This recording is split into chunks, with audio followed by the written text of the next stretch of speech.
बांद्राय थाब निरिस जाजाया पुलिसफ्रा हमो ने दा मोजां जागोनथ' आरो फिसायासो लांजागोन नंगौथ' आरो फिसाफ्रा लांजाब्ला दिगदार जागोन ना उसुबिदा जागोन गाबनांगोनसो माथो हेल' लोगोफोर बरायबाय दिनैनि गोदान ब्लगाव दिनैनि भिडिअआ आलादा रोखोमनि जागोन नोंथांमोना बयबो सिनायखायो बर'नि मस्ट कमेडियान गावरेमा बिनानावखौ दा आं बिनानावनाव कल खालामनोसै आं बुहुत इन्टारेस्टिं कमेडि डायलग होगोन आरो ना फिल्म बायदि आङो डायलग खालामगोन नोंथांमोना नायलांफाबानो जाबाय आरोखि ना कल खालामबाय आरो ना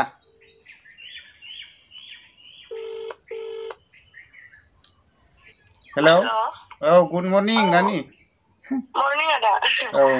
सिखारथ'वाखै नामा आङो सिखारबाय आदा आच्छा मोजाङै दङ दा ने औ मोजां आदा मोजां आच्छा ओमफ्राय दासान्दि फिल्म बानायदोंना बानायाखै ओरैनो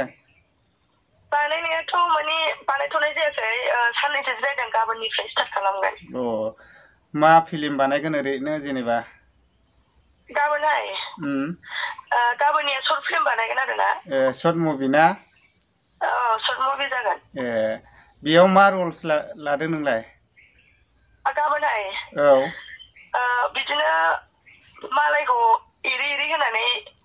गोसो गाज्रि खालामग्रा बेबायदि रल लागोन आरो ना आच्छा मालायखौ माने एरना होनानै गोसो गाज्रि खालामना होग्रा आरो ना नङैखौबो मालायनि बिसिफ्राय मोजां संसार जानायखौ जेन'बा नायलायनो सुखुलायै आलदा गाज्रि माबा सोना होनानै गावस्रालायनो नागिरनाय बिदि आरोना माने संसार जाखानायखौ एरना होनानै माने गावस्रा होनो नागिरनाय आरो ना माने बेबायदि मानसि थायोना जेन'बा बेयाव देखायगोन आरो बिसिबां मालायनि खोथा दालाथों बेबायदि होननानै माने रं नाम्बार दोनखारहोनाय स्टाइल नामा जेनेबा बिदिनो मालाय गोसो गाज्रि जानोसै ओमफ्राय गावनि बिसिखौ जेन'बा फिसायखौ नायनो सुखुला आलदाजों नायनो लानो नागिरगोन आरो सोरबा मालायनि खोथा लानानै गावबा गावनि बिसिखौ नायनो सुखुयो फिसायखौ नायनो सुखुयो जालायलायोना ओमफ्राय सुखुवाबाथाय जेन'बा मालायखौ साबसिन नुबाथाय मालायखौ साबसिन साननानै जेन'बा बेखौ मोजां मोनबाय बिदिबाथ' इन्टारेस्टिं जाखागोन इन्टारेस्टआथ' इन्टारेस्ट जागौमोन दा नायग्राफ्रासो मा बुंगोन माने ओमफ्राय नोङो दा मोनबैसेसिम फिल्म लाबोनाय जाखो जेनेबा हिसाब सर्ट फिल्मा सर्ट फिल्मखौथ' सानथ'नोनो हाला आच्छा बिदिनो 60सो थांबाय खोमा ओमफ्राय नोङो अबे मोनसे फिल्मखौ नोंनि थाखाय फेभारेटसिन मोनो जेनेबा दिनैसिमाव माने मोनसे थारगज' होननाय दंमोन ना बेखौ मोजांसिन मोनदों आङो आच्छा ओमफ्राय जिखिजाया जा फिल्मनि मोनसे जेनेबा डायलगफोरखौ बायहार दं नामा बै दखानाव बाखिनि नांलायनाया माबानि गोसोसोनिया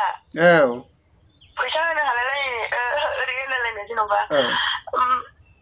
दैमाजों आंखौ रायदोंमोन नालाय गावनाव फैसा जेन'बा बाखि दङमोन दावदै लायनायनि ओमफ्राय आं होनो हायासै बे आंखौ जानायाव दखानदारिखौ बुंदोंमोन बेफोरबायदि मानसिया मानो बाखि होयो होननानै ओमफ्राय आं होनदों आरो आंखौ जानाय लोंनाय टाइमाव बेबायदि दाहोनफैहाय जायाबोहाय आङो दोननानै आङो सिखारनानै थांदों आरो जा इन्टारेस्टिंल' जाखादों बै समाव स्टिं लाबाथाय मोनसे फिल्माव जै दैमुजों आंजों थाबाय होनबाथाय नांलायलायनाय जायोमोन आरो भिडिअ'आव माने सानैजों नांलायलायनाय पार्ट गोलैबाय थायोमोन जोंहा ओमफ्राय ओरैनो दैमुमोननि खाथि जालायो नामा नोंसिना जोंना आगै दैमुमोननि बिदिनो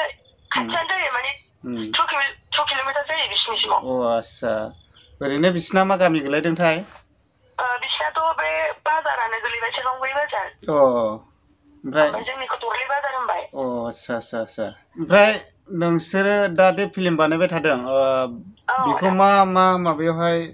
हगारनाय जागोन जेनेबा मा चेनेलाव बेखौथ' अनामिका एन्टारटेनमेन्ट अनामिका क्रिएसनसोमोन खोमा अनामिका क्रिएसन बे मोनसे सिंगार दंना हान्थुले रोफोलेफोरा हायेननि बिसिनि चेनेलाव हगारगोन आरो माने अनामिका माबाया बिनानावा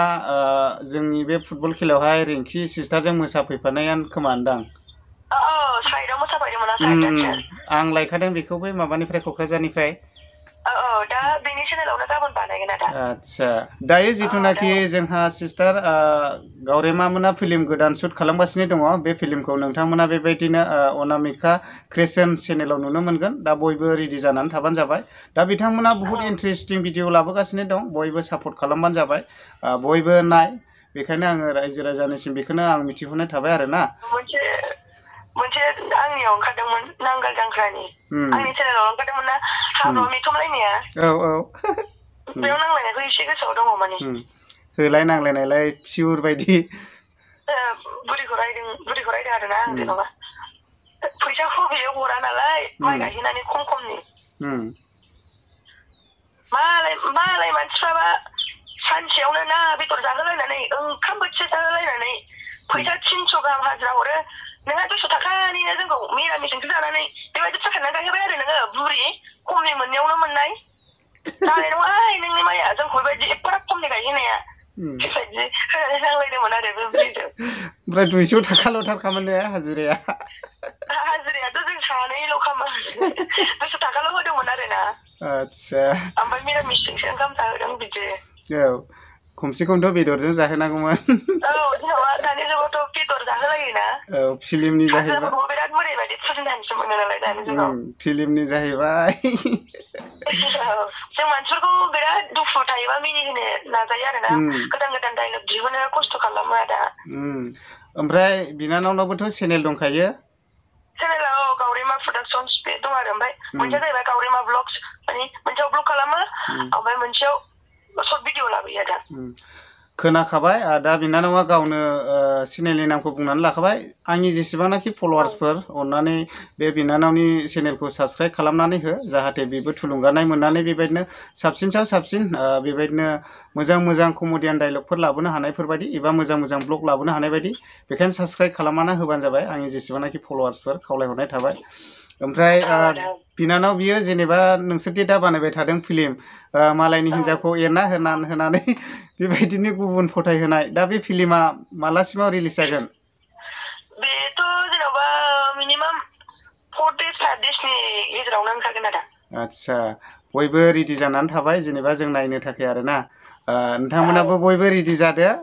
मालायनि हिन्जावफोरखौ मालायनि हौवाफोरखौ एरना होनानै माने गुबुनखौ फोथायहोनाय आरोना माने न'खराव खाजिया लागायनाय असान्ति एरनानै होलायलायो नोंनि बिसिया ओरैबायदिनो नङाबाबो नोंखौ सानजानाय खालामनानै होयोना आच्छा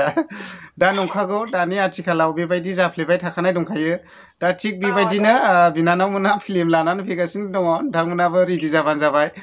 मालायनि हिन्जावफोरखौ एरना होनानै माने गुबुन फोथायहोनानै गोजानाव दोनखारनायफोरबो जानो हागौ जेनेबा फिल्मा ओंखारब्लासो मिथिसिगोन जेनेबा दस्राखौ मोजां मोनगोन खिन्थु नोंनि बिसिया बिदि नङामोन माने फिसायाबो बिदि नङामोन मालायनि खोथा लानानै बिदि जाहाथा जानानै न'खरा गावस्रालायनाय बिदि रोखोमनि थांगोन आरो